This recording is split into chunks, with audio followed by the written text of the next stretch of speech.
प्रश्नावली 7.2 question number 8 VVI important है, exam में आ सकता है। क्लियर है? चलिए, कहता है यदि A और B क्रमशः -2 और 2 -4 हो तो बिंदु P का निर्देशांक ज्ञात कीजिए ताकि AP बराबर 3/7 AB हो और P रेखाखंड AB पर स्थित है। किताब का, ठीक है। यानी हमको ज्ञात करना है P का निर्देशांक। क्या ज्ञात करना है? P के नाम। P कहाँ पर है? AB के बीच में। AB के बीच में। पहले हम समझाने का प्रयास करेंगे, ठीक है। तो सबसे पहले हमको जो ज्ञात करना रहता है, देखिएगा AB पहले हम रेखा खींचेंगे। AB जो रेखाखंड है ना, AB पर ही P स्थित है। ये नहीं कहा कि बीच में है, लेकिन कहीं न कहीं स्थित है। चलिए कहीं स्थित करते हैं एक तरफ। चलिए P लिख देते हैं।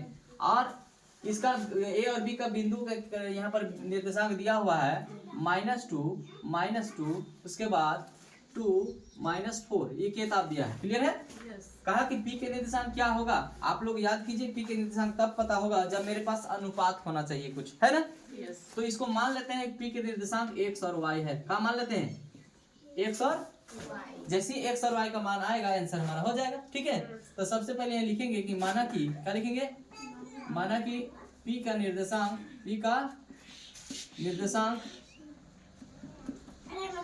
x और y है। x और x y एक लिख देंगे, x y है, ठीक है। क्लियर है ना? यस। अब जैसे x y आएगा मेरा आंसर हो जाएगा। चलिए, अब दिया क्या है वहां उसको पहले लिखेंगे। दिया हुआ है AP बराबर दिया है 3/7 AB, किताब में दिया है। क्लियर है? यस। अब करेंगे क्या? गुना में AB है, इधर क्या होगा? भाग में आ जाएगा। AP बराबर हो जाएगा AP/AB = 3/7 हो जाएगा। AP के सामने 3 है, AP के मान 3 हो गया। इसका मान कितना हो गया? 3। और AB बराबर 7, यानी A से B तक के मान कितना दिया है? 7। तो बताइए E वाला कितना होगा?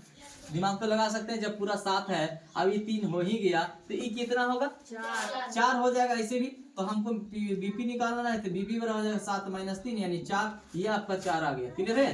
अब हमको कहना है कि जब भी आपको जब 2 बिंदु दिया रहेगा, तीसरा बिंदु निकालना रहता है, बीच वाला बिंदु, तो यानी उसके लिए हमको अनुपात की जरूरत होता है। क्या चीज की जरूरत होता है? अनुपात किसको बोलते हैं? M1 M2। किसको बोलते हैं? M1 M2 को। और M1 M2 कहाँ से निकलेगा? ध्यान से देखिएगा। ये वाला तो आपको x1 और y1 होता है, दूसरा बिंदु का जो रहता है वो x2 y2 होता है, ठीक है। अब हमको x y तब निकलेगा जब मेरे M1 और M2 देगा। तो M1 M2 यहाँ पर दिया हुआ देखिएगा। M1 इधर से कितना भाग है? 3 भाग।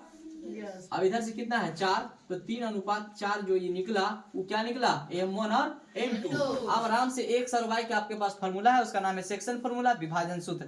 याद है कि नहीं? विभाजन सूत्र से x और y का सूत्र लिखेंगे, बैठा देंगे, आंसर हो जाएगा। क्लियर है? चलिए देखिएगा, विभाजन सूत्र से लिखिएगा तब वो, नहीं भी लिखिएगा तब वो। लिख लीजिए विभाजन सूत्र से। विभाजन सूत्र कौन सी है? x = था M1 x2 था कि नहीं था? प्लस M2 x1 बटा M1 प्लस M2। चलिए रखेंगे x = M1 का मान कितना है? देख के बोलिए। देखिए सामने 3 है ना? 3 × x2 का मान कितना है? वहीं पर सामने है 2 है ना? प्लस M2 का मान कितना है? 4 × x1 का मान कितना है? -2 है ना? बाय M1 प्लस M2 यानी 3 + 4, यही होगा। 3 2 जा 3 दूनी 6 और 4 दूनी 8, माइनस में होगा प्लस में माइनस। और 3 और 4 प्लस में तो कितना होगा? 7। 8 में से 7 घटाएंगे, 8 में से 6 घटाएंगे तो कितना होगा? -2 है ना? बटा 7। ये आपका x का मान निकला। किसका मान निकला? अब कटेगा है ही नहीं। चलिए, अब इसी तरह से y का फॉर्मूला लिखेंगे। y का फॉर्मूला क्या है आपके पास? M1 y2 plus M2 y1, यही ना है? y M1 plus M2। अब क्या करेंगे? फॉर्मूला लिख के बैठाएंगे। M1 का मान देखिए यहाँ पर 3 है, इंटू y2 का मान कितना है जी? -4 प्लस M2 का मान यहाँ देखिए कितना है? 4 इंटू y1 का मान -2 बाय M1 प्लस M2 यानी 3 + 4। सुना रहा है?